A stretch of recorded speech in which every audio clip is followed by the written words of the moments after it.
Odd Conduit Media. What's it gonna be? You are now listening to the Hyrule Podcasters!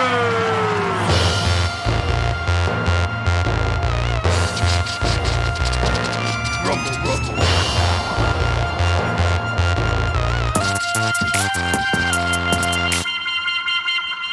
Hello to all of the evil, aggressive manifestations of shadows out there. Welcome to another episode of Hyrule Podcasters! Hey, listen! I'm your co-host, Pat. And I'm your co-host, Ben. On this audio-only Let's Play, we venture through each game in Nintendo's Zelda franchise. Yep. We're pretty practiced gamers, but we're not experts or purists. We're just experiencing each game start to finish. And this season, we're playing The Legend of Zelda, Ocarina of Time. And importantly, I like that. Like, you really... The Ocarina. You're really representing that O there. Yeah. And more importantly, as Ben was going to say before I so rudely interrupted him, right now, we are smack dab in the middle of... Ben getting roasted by Dark Link. We're in the Water Temple. Dark Link got the best of Ben. He did. You know, I like dying to enemies. Like, I think a boss should be difficult. I think we've died 4 times in our playthrough so far. Was I 3 of them? I don't know. I'm not keeping track. I think it's more than 4. I think you've died 4 or 5, and I think I died that one time I played. No? I mean, like, game over death, no. Die and then get resurrected by a fairy? Absolutely. Oh, I wasn't counting those. Remember when you were fighting those lizards? Didn't they get you twice? I remember dying to them once, I think. Lizards, you died to the lizards once, you've died to Shadow Link. Hey, listeners out there. Go back and re-listen to the first 12 episodes. Keep track. Let us know. We'll give you a hat. We'll give you a hat. If you tell us how many times we died, we'll mail you a hat. I mean, ideally, we'll hand deliver it, but yeah, we'll mail it to you if we have to. If we have to. Wow, we're just going for it. Well, we're trying to save on shipping cost, Yeah. How many times did you die playing the final boss in Metroid Dread? I don't know. Maybe 30? Yeah. I was like 30, 40. Like yeah, it took 30, me a few 40 hours. Yeah, I mean, it probably, I would say total game time against the boss, including the run up to the boss and everything, I'd say probably 2 hours. Yeah. It reminded me of a very good Dark Souls boss. Yeah. And the thing is just like in both Dark Souls bosses, when you beat them, you take 0 damage. I mean, I ended it with, Really? full health. Yeah, I was fine, So you just I ended up only taking 1 or 2 hits that last playthrough too. I have a saved. Are you drinking a Dos Equis? I love Mexican lager, dude. Yeah, cervezas. Yeah, so this is a very unusual nighttime for Ben recording of the intro.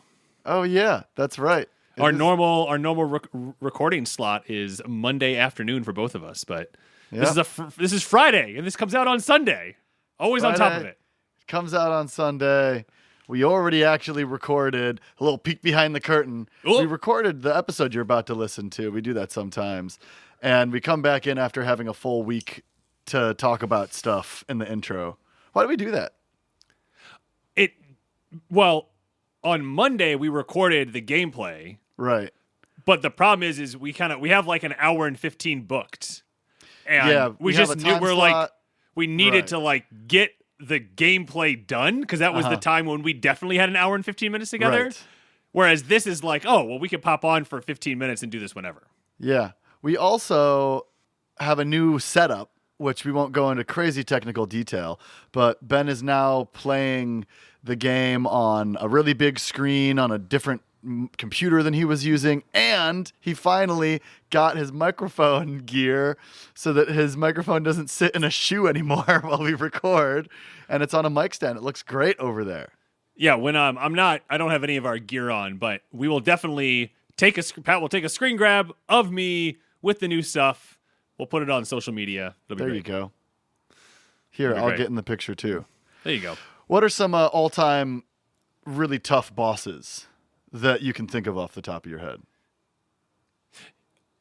Yeah, definitely Gwyn from Dark Souls 1. Mm-hmm.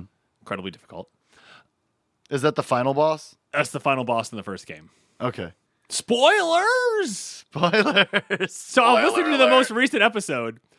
Patrick gives the spoiler and then says spoiler alert. You're like, What did I spoil? Was it something about Mario? No, I think it was spoiler alert for The Adventure of Link. Oh, right. You spoiled that you fight Dark Link in that game. Oh, but you went, yeah, this is just like in Zelda 2 when you fight Dark Link. Spoiler alert! It's a little out of order. My bad. Goodness. So It's you all can right. just assume this is just a blanket spoiler alert for all the games we've already played in this podcast. Yeah, I think that's fair. Is that fair? I won't spoil any games that we have played, but this is a blank spoiler alert for all future references to past games that we've played in previous seasons. Absolutely. I remember Sigma being really tough in Mega Man X. Oh, multiple stages, like the final fight. Mm-hmm. Kefka in Final Fantasy VI. And I feel like kind of leveled properly. Yeah. Once you get hit once, something like the confidence is a real thing, you know, like you're going into this boss like, okay, I don't know what's going to happen. Maybe you get a little far and then it gets you the first time and you're like frazzled sometimes. Got to put it down, come back later. Patrick, can you give me... I got to see some friends from back east this weekend. Anybody I know? Nah, my buddy Chesky from Connecticut. He's a rapper, singer, performer, puts on an incredible show. CESCHI. He played in Portland. Oh, awesome. It was great. Got to catch up with him. It's fun having so many friends that travel for music because I get to see them when they come play this city. And I wore my sweater that Crystal knitted Mega Man onto. So Nice. It's Mega Man's from the original series, his shooting animation where he's jumping in shooting. Oh, sure, yeah. It's funny, I don't bust it out all the time, but just the compliments roll in. And I always like to make sure I'm out with her when I wear it so I can be like, she made it. Right, and everybody's right. like, you made the whole shirt. And I'm like, no, she stitched Mega Man onto a sweater that I got from H&M. And they're Just say still yes. impressed. Just say yes to the first Just question. say Yeah, yes. It really is. You know, when he's coming out of the paintings and you kind of have to like look around and then you have to shoot him with the bow and arrow and then you play tennis with him, Yeah. which is foreshadowing what you're going to have to do later on. Yeah, yeah. So yeah, that's going to be my pick for my favorite dungeon. How about you? What do you got? Or my favorite temple? You know, I got to say, the most iconic boss fight for me from when I was a kid, like the one that I remembered, was that Phantom Ganon fight. Sure. That just like really stuck in my mind as being like the Switch. Okay. Mega Man 9 and 10 were put out, I think, in the Wii and the Wii U era, and they are returned to form. No slide, no charge, looks exactly like Mega Man 1 through 6. Oh, yeah? Oh, that's really cool. Mm-hmm. They're really good games. They're challenging like the original series, and they have the original music style. Everything looks original.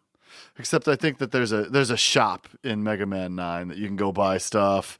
You like collect things that turn into currency. But pretty much it's a return to form. And so I'm playing through Mega Man 9 for the third time now. What system do you have that on? Switch. Crystal got me that for Christmas, the Mega Man Legacy Collection. Oh, very cool. So now I own Mega Man 2 on, let's see, I have it for the NES. I have it 1. for the 3DS. 2. I have it for, I have the NES Classic. 3. I had it on my iPhone. I'll count that one. 4. I have it for the Wii U. 5. I have a collection of the original Mega Man games for GameCube as well. 6. 6. And then I have this for Switch. So that's at least 7.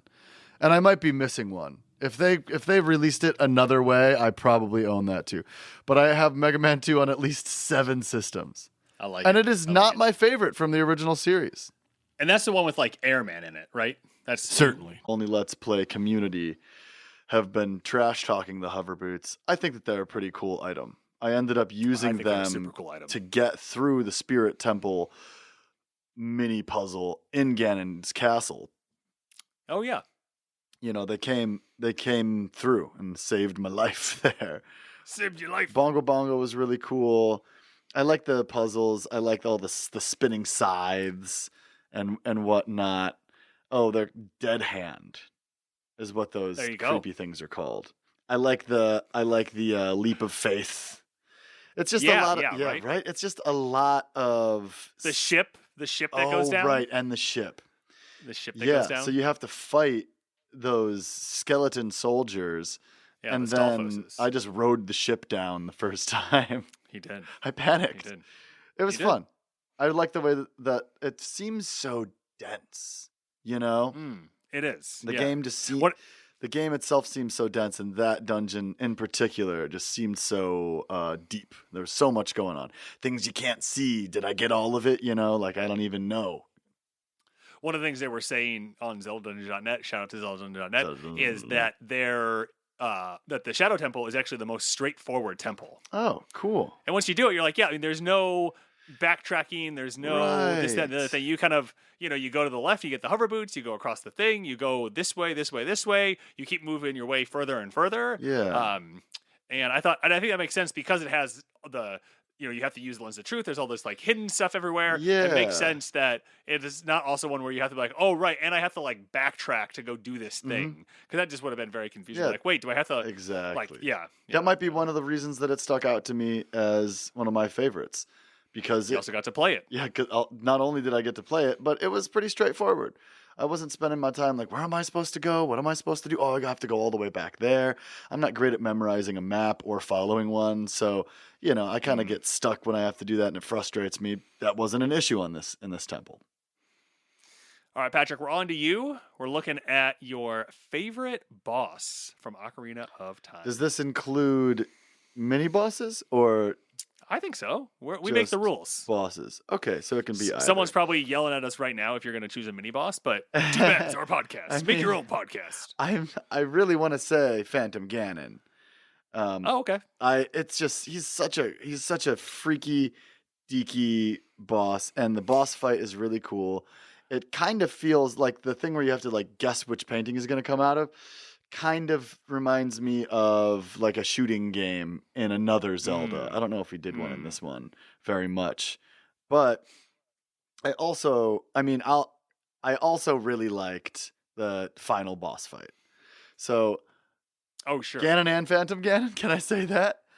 You got to pick one. Okay.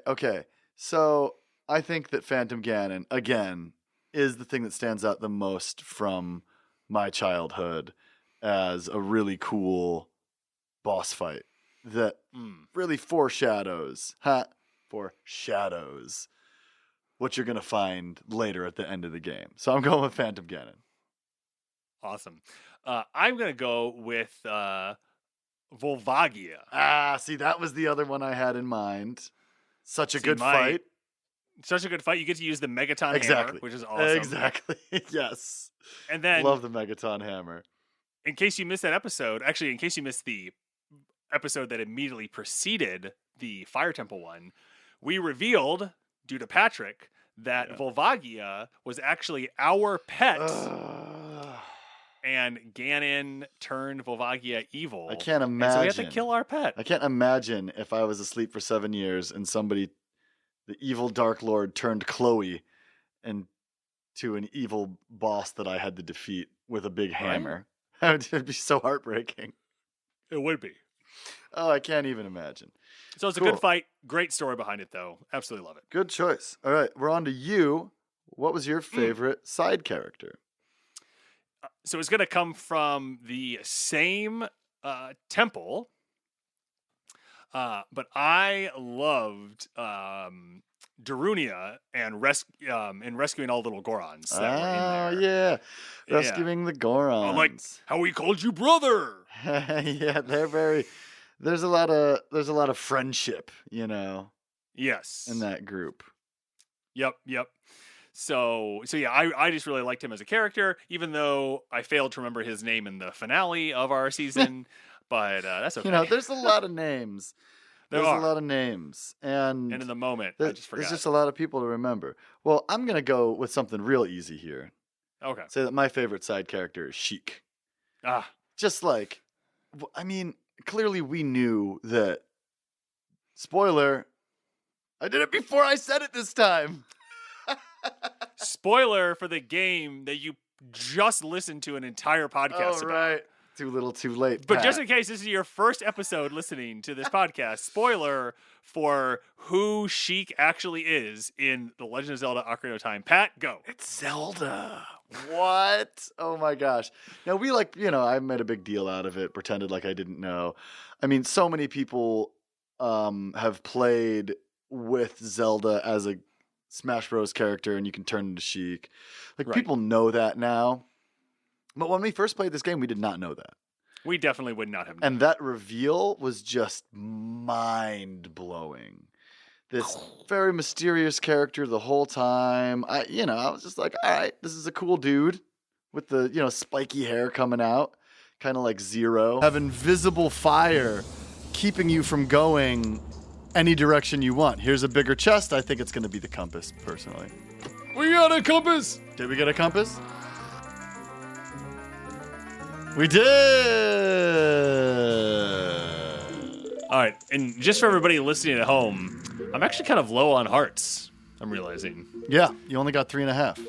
And all I have is a boo in my bottle, so... A boo?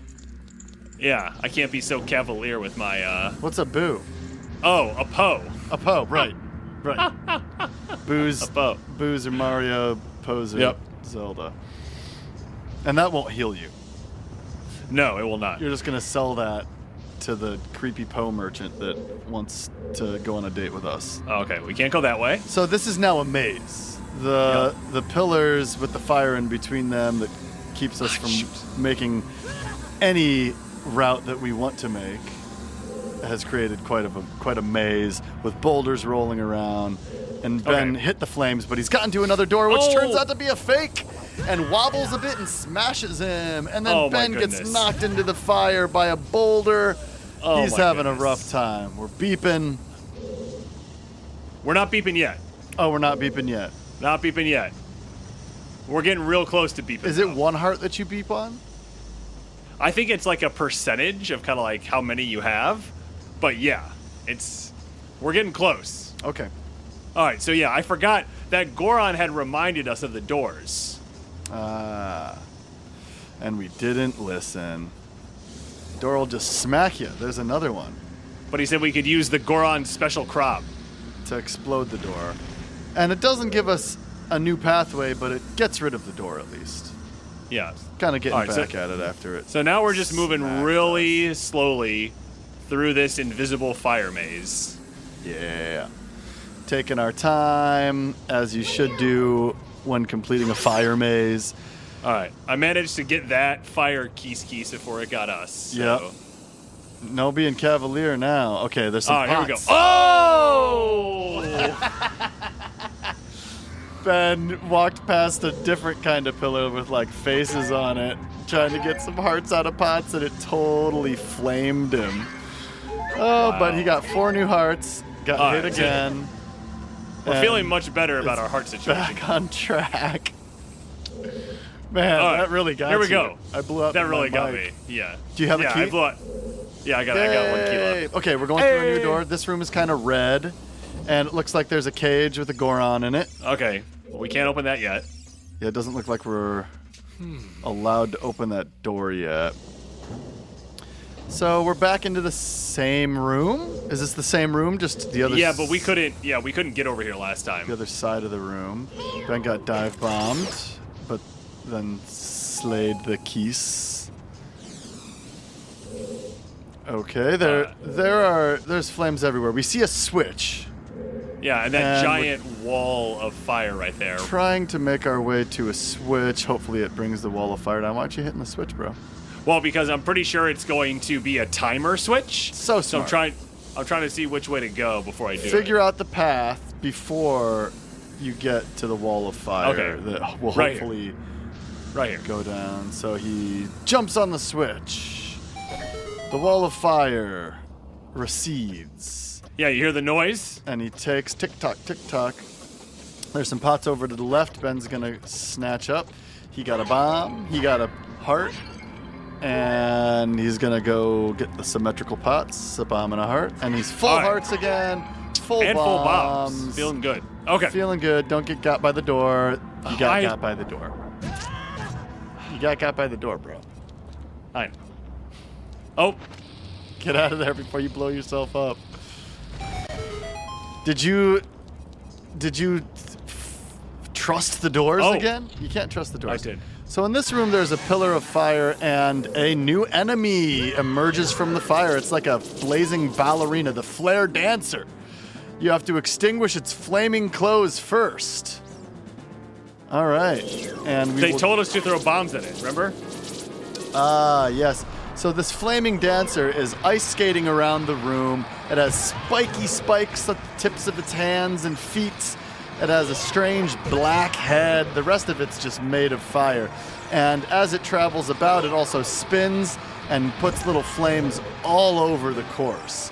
In the middle is a pillar of fire. Oh, here we go. I can stand up here. Ben is standing atop the pillar of fire, probably falsely secure in his new vantage point as he blows himself up. Got hit. I'm really struggling. Ben is doing a terrible job. Hasn't landed a single hit. And has already lost almost 3 hearts. But there we he finally lands a hit. Oh, it's just a little head. Slice it, slice it. Oh, and it's got little tiny legs. You're not so big and bad without your flame body, huh? It's going around in circles. Ben is not chasing, but rather waiting for it to come back around. Meeting it on the other side with a slice and a dice. It's kind of in the shape of a heart. It hops back into the center, refueling its flame body. And Ben prepares to throw another bomb. This time, the flame body is blue. Ben throws the bomb a little early, but it still manages to hurt the creature, who is, again, reduced to just a tiny body with wacky legs. Ben circles around, meets it on the other side, misses it. So he tries again. Here we go. Z target, slice, slice, slice. Got 2, 3... Going around the other side, gonna snag it on this side, but blap. Man, this thing just will not die. It hops back into the center to refuel. Now it is green flames. Ben has the bomb, throws the bomb, hits it. Very good. There's new flames spattered about the arena. Why did you do that? Ben jumps into the pillar of fire, hurting himself. Asks the game, why did you do that when it was clearly his fault? Slices it, the thing gets big and explodes. Poof, it's gone. Good work, Ben. You did good. And what, we're allowed to leave the room now? Oh, the pillar in the middle shoots up and Ben travels on it into a room above, opens up. What's up, dude? How you doing? I have no idea where you came from, but you must have a lot of guts to make it past all them guards. You're very There's much so like many. your fellow carpenters. All of my fellow carpenters are in prison somewhere in here. If you can get us out of here, we'll repay the favor somehow. Okay. But be careful. There should be some Gerudo guards somewhere around here. Oh! Yep. Watch out! It's like all of you know this is going to happen. It's like you summoned them. Maybe if you guys just like were quiet and whisper, whisper, then the Gerudo guards would show up. So Ben's, again, having no trouble fighting these Gerudo guards, even though they look so cool. They do look really cool. But Ben has just mastered the gameplay so far. Oh! Oh! I spoke too soon. Wow, Patrick. Ben got sliced once, and that was all it took. That's all it takes. All right, well. Now we know. Now we know. All right, let's do it again. Make his way back inside. Dang, I had no idea that it was just one slice, and you were out. That's pretty brutal. if I may say so myself. Ben takes out a guard, takes out another guard, headshot. It's funny, Ben hits these Gerudo guards in the head with an arrow, and they just, like, kind of fall over. But at the same time, Ben gets sliced once by a scythe and goes back to jail. So, you know, kind of get what you give what you get, as it were. As it were. Our father hates redundant sayings like "it is what it is," and I have come to embrace redundant sayings. Have you? Yeah, good. Well, Googie's album "'Tis What 'Tis." I couldn't just like dislike the album that we were working on. You know, that was the biggest record on my label at the time, and so I just embraced it. So I like to take off the second half of sayings and see if they still work. So the saying, everything happens for a reason, I like to say, everything happens. Because if it didn't happen, then it wasn't everything. And if it happened, then it's everything. So you don't necessarily need reason. Sometimes existence is just enough. You know what I'm saying? I like a little it. existential philosophy for you. Thanks for that today. Yeah, you got it. Didn't know I needed it, but I like that I got it. You know? Sometimes it's essential to exist. Existential. All right, so we're back where Ben got. You got. And our buddy's probably still gonna be in his cage. Oh, and the Gerudo warrior is ready for us. Swords drawn. So Ben's gonna be a little more careful this time. His blood pressure's a little higher. I'm sure if he checked his sport guy watch, that he would be able to tell his BPMs are up. And he gets one hit in. Yep, got another one in. Okay, he's got 3 so far. And I believe he only needs 4. Oh. And there's 4, but I guess he needs 5. I'm not great at counting, as we've established throughout the series. Ben takes another hit with his shield. And he's going to jump in right here. And there's the final blow. He gets the key. Hooray. Good work. And he opens up the cell. And this guy... Hey, thanks, boy. You're fantastic. I'm Saburo, the carpenter. Have you seen our boss, boy? He's probably worried about me. I have to get back to him pronto. One more of our workers is still a prisoner. Please save him. All right, I got you. You're running away like the rest of them. I love the way they run. Their arms swing around. This reminds me of that level in GoldenEye where you're on the ship and you have to free the hostages. Oh, yeah. That is a tough level. Always takes me forever. Freeing hostages is a lot of stress for me. You know, there's a lot less sneaking around than I thought that there'd be in this Gerudo's fortress. I think there's much more in the Wind Waker. Oh, yeah. Well, you don't have a thieves. Yeah, you don't have a sword in that game, right? Like, at that point, you know, when you're sneaking around. Yeah, because you're just starting off, and so you can't take anybody out. So you just kind of got to do it. I'm very excited to get to Wind Waker. I love that game. Absolutely love that game. So Ben's back up in the hallway, looking to snipe some Gerudo thieves. He got one, and he's getting another. He got another. Hit her in the ponytail, and hit her in the jaw. All right, so we're back in this room that had this giant pot of stew cooking. Yum. And we went right the last time we were in here, and this time we went left. We went left, and you know what? We feel good about it. We're feeling great about it. How are you? And there's an empty cell. Ben was hoping that this would be a cell he hadn't approached yet. He's kind of trying to get trying to find his way without using a guide, navigating on his own here. He takes out a guard that's standing by off to the side. There's another Gerudo in white, and from our experience, we weren't able to slice that Gerudo. Hard didn't work. So we're going to go back up and pick up a block and carry it down. So while I was getting, pretty good at Smash Bros so that I could go down to Columbus and play against Ben at college, my friends had moved on from Smash Bros. And decided that they wanted to play Soul Calibur 2. And they just kicked my butt all the time. It was a huge bummer. I was getting better at the video game that nobody wanted to play. They kept playing Soul Calibur. I kept trying to fight them on it. No, let's play Smash Bros. No, let's play Soul Calibur. No, let's play Double Dash. No, we're playing Soul Calibur. And it went on like this for months. They actually made fun of me. There's a skit on one of our albums. So I sat down and beat the entire game with Young Sung. Soul Calibur 2. Calibur. Okay. And in the meantime, got better than everybody. And I still am generally the reigning champ at Soul Calibur 2 amongst my friends. So we are in a new room. We're going to hop down this hole that we created by smashing this switch with the hammer. But first, we're going to take a little peek at the map to see what the hole has in store for us. You know, last time I was in LA with my buddies who I was playing Soul Calibur with as a kid, we went and purchased a used GameCube. I found a couple GameCube controllers for like $5 in perfect condition. Hey, listen, this Switch looks rusted. Well, not rusted for my Megaton hammer. Kablam! And okay, sure, yeah. Cat must have got your tongue this week. Let's see. Okay, so we're going to continue our spotlight on the war in Ukraine.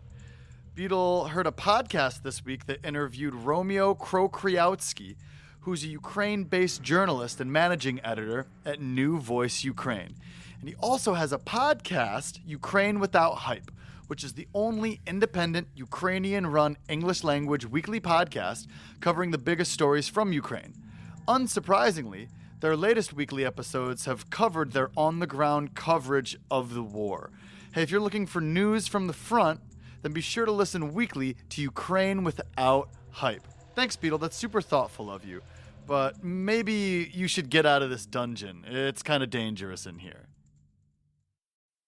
All right, so we kicked him out. We kicked Beetle out because he was just gonna find himself in trouble. Yeah, Beetle, come on.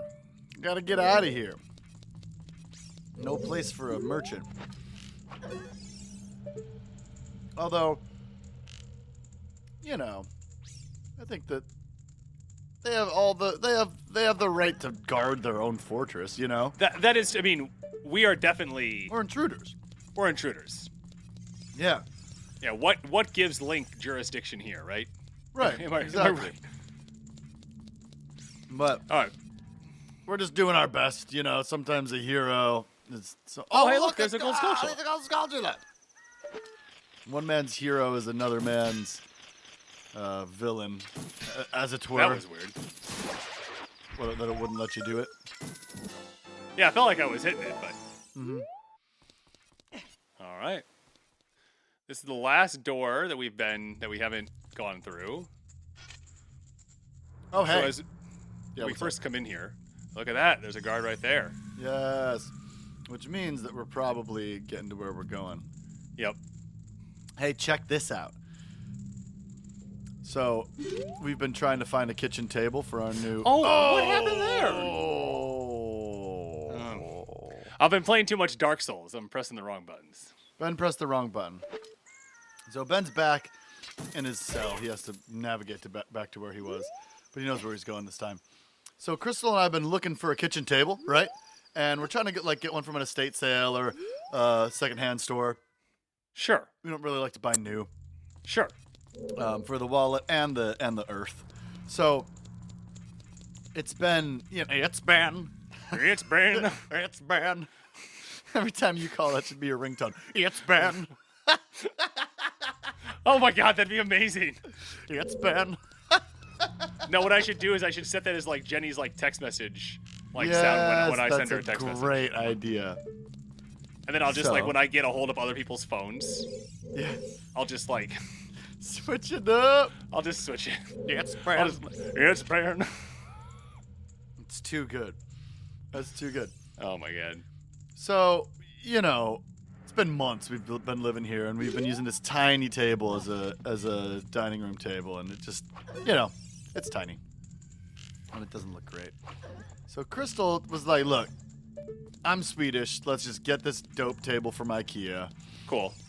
okay, we'll go out to some estate sales this weekend, and if we don't find a table, we'll get the IKEA table you want. Now, out here in Portland, there are these things called Buy Nothing groups. They're little Facebook groups that you're a part of, and people just give stuff away. It's in your neighborhood, and you say, hey, I got a rabbit cage in the backyard, which I do, and nobody wants. And you give it away. Or you say, hey, I'm looking for clothes for a 4-year-old, and somebody's like, oh, yeah, I got a bunch of those. So guess what somebody was giving away in our Buy Nothing group? The IKEA table? The exact IKEA table that Crystal wanted. And we went and got it yesterday. And it wouldn't fit in the car, so the dude drove it over here for us. Isn't that incredible? I have no idea where you came from, but that must have taken a lot of guts to move that table over here. I mean, to make it past all the guards around here. We found our last prisoner. All of my fellow carpenters are imprisoned somewhere in here. Little do you know. If you can get us out of here, we'll repay the favor somehow. I have a but feeling be careful. It's gonna be a crappy There's favor. sure to be a Gerudo guard somewhere around here. Whoa! Watch out! And there's the Gerudo guard. Poof, out of nowhere. Oh, there's hit number one. Ben's going for it. She's got the open scythe stance. That's what those things are called, right? I would not describe them as scythes. He's just letting me get away with it the whole episode. I'll go back in and edit it. What are they? They're like curved sabers. Curved blades, yeah, definitely. More like, maybe like, a scimitar? A scimitar? Yeah, Google search a scimitar real quick. Okay, I'm going to Google search a scimitar while you take... Oh, yeah! Single-edged sword with a convex curved blade associated with Middle Eastern, South Asian. All right. I can't believe you were letting me just say scythe the whole time. I don't even know if that's how... Oh, I got a hit, but I hit her at the same time, and it didn't capture me. Oh! Woo! I just barely got that last one in there. Yes, good job. We open the cage, and... I was afraid you were gonna forget about me. Now I'm free. Thanks. I'm Shiro, the carpenter. For rescuing me, I'll tell you something interesting about the desert that I overheard the Gerudos talking about. They said, in order to cross the haunted wasteland, you'll need the Eye of Truth. The Colossus is on the far side of the wasteland. Okay, now I'm going back to my tent near Gerudo Valley, so drop by sometime. You may find something helpful there. Bye! He definitely did a bye. Yeah. Whoa! Hold on. Oh, the Gerudo is talking to us now. What's up? I've seen your fine work. To get past the guards here, you must have good thieving skills. I used to think that all men besides the great Ganondorf were useless. But now that I've seen you, I don't think so anymore. The exalted Naburu, our leader, put me in charge of this fortress. Naburu is the second in command to the great Ganondorf, king of the Gerudo thieves. Her headquarters are in the Spirit Temple, which is at the end of the deserts. Say, you must want to become one of us, eh? All right then, you're in from now on. Take this. With it, you will have free access to all areas of the fortress. You obtain the Gerudo's membership card. You can get into the Gerudo's training ground in their hideout. Oh, dang. I forgot that Ganon was their boss. That's kind of wild. From now on, you're free to come and go as you please through the gate to the desert. You'll find the Spirit Temple, where the exalted Naburu lives, out there in the desert. All right, well, I guess I know where we're going now. But didn't we already do the Spirit Temple? We did the Shadow Temple, and we've done the Light Temple. Oh, okay. So we haven't done the Spirit Temple. I was Not yet. bugging. Very good, very good. Very good. All right, so let's head out there. What do you say? I say let's head out there. That's pretty wild. I forgot that Ganon was the boss of the that Gerudos. he was a Gerudo. Yeah, it doesn't seem to add up. That's okay though. Hey, newcomer. They let us up the ladder and... What? You didn't like my voice for that one? I like. It was great. You did a great job. You did a great job. Oh, let's see what this one has to say. It's you go again. Hey, rookie.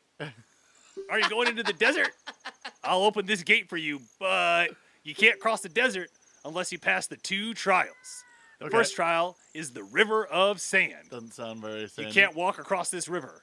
After you cross it, follow the flags we place there. Okay. The second trial is the Phantom Guide. Okay. Those without eyes that can see the truth will only find themselves returning here. All right. You are going anywhere, aren't you? I won't stop you. Go ahead. And she claps. Clap, clap. And the gates, this huge gate made up of 17 tree trunks, opens in front of us. 17 tree trunks. Well, I was going to just say 7, I have to admit. But I was like, wait, 7 doesn't sound that impressive. So I lied. Uh-oh. See, that's what happens. You're hanging around with thieves, and you start lying. I can't believe I gave these people the benefit of the doubt when they're following Ganon. Okay, so this sign says, Haunted Wasteland. If you chase a mirage, the desert will swallow you. Only one path is true. I'm scared. Are you scared? All right, well, I am equipping the Lens of Truth and our good friend, the Hover Boots. Hover boots. Every now and then I float a little bit better on the center when I'm walking on it. Hover boots. Every now and then I under the haunted wasteland with my hover boots. Hover boots. Every now and then I slip and slide in the sand and it almost takes me over. Hover boots. Every now and then I use the long shot to bring me to a thing that's way across the way. Hover boots. Bright eyes. Every now and then I'm in the sandstorm. All right, so I got through. All right, so I got over the river. It's a sandy, dark area. Yeah, this is really hard to see. This is really hard to see. All those reckless enough to venture into the desert, please drop by our shop, the Carpet Merchant. Oh. Buy some stuff. We could use some more arrows. Yeah, absolutely. We're going across a little bridge. There's somebody on a magic carpet right here. Oh, you have to use the boots to get to him, though. Oh, cool. Who dat? Well, come. I am selling stuff strange and rare from all over the world to everybody. Sigh. Today's special is a dangerous running object. Ooh, terrifying. I won't tell you what it is until I see the money. How about 200 looking things in the water from afar because he's afraid to get close to him because he's a little scaredy cat. And shots fired. And he's doing an okay job. Since he's using the hook shot, it doesn't matter that he keeps missing because you can't waste the hook shot. If he was using arrows, I'd definitely tell everybody that he missed about 7 times every time he killed one of them. So he jumps back into the man. Next time that I have the sticks, you're just going to tell everybody all the mistakes I make, aren't you? I love the way that manta rays look. Yeah. Oh my gosh. You see them in the water sometimes. All right, so there's a switch down here that I'm going to depress. Mm-hmm. And up. It comes back up when he stops standing on it. So apparently we're going to have to put something on the switch to keep it still. Absolutely. Or this is a timed thing. We don't quite know yet. But we'll figure it out. But regardless, we're here and we're ready to do this. So Ben unequips the iron boots and he's floating to the top of the water. Oh, it made the water level really high. It made the water level really high. Is there a bombable wall off to the right there? Haha, I found a bombable wall. So hopefully there's a block that we can pull out of a nook in behind this bombable wall. Ben's in the start menu, he equips the bombs. He has 20 bombs, one of his few items that he has fully stocked. He crouches down and puts the shield in front of himself to shield him from the blast. And here we go. We find a block to move. We're going to pull it backwards as far as we can. and we can't pull it back far enough to get it. So now we're like, what are we We're going to push it now. See how far it goes. Back forward. We're pushing it back forward, and it's going, and it's going, and it's going, and we pushing. Push it. Push it good. Push it. Push it real good. It doesn't look like that works, and I don't think that what I just did, the quacking noises, had anything to do with the song I was playing. Remember when we were in, maybe there's a bombable wall across from you, too, and you can push it from that direction as well. So remember listening to Hot 97 in Northeast Ohio when we were kids? When that song, Push It, was popular? I remember going to school one day, or waking up and turning on my clock radio. Haha, 2 bombable walls that I found. And that was cool because one was like obviously marked and the other one was not. And like that's good puzzle design. That's good puzzle design. Very good puzzle design. So I was listening to the radio and the normal DJ wasn't on, and he said, "Hey, I'm substituting in for your normal DJ today because he is at the hospital and his wife is giving birth right now. So this one's for the DJ." I don't remember the guy's name. And he played Push It because she was giving birth. That's really funny. It's always stuck with me. That was something really funny that DJ did when he was a substitute DJ. Was it like, was he substituting for Action Jackson? Was that the DJ on Hot 97? I mean, I don't know if it was on Hot 97. I can clearly remember, though, Action Jackson as being like one of the DJs on one of the DJs radios that we listened to. Sure, yeah, let's just say it was. Shout out to Action Jackson. Okay, so shout out to Action Jackson. So we've pulled the block out. Ben now has to go all the way back around to through the other bombed wall to now push it down onto the switch, and then it looks like we'll be able to raise the Odd Conduit Media.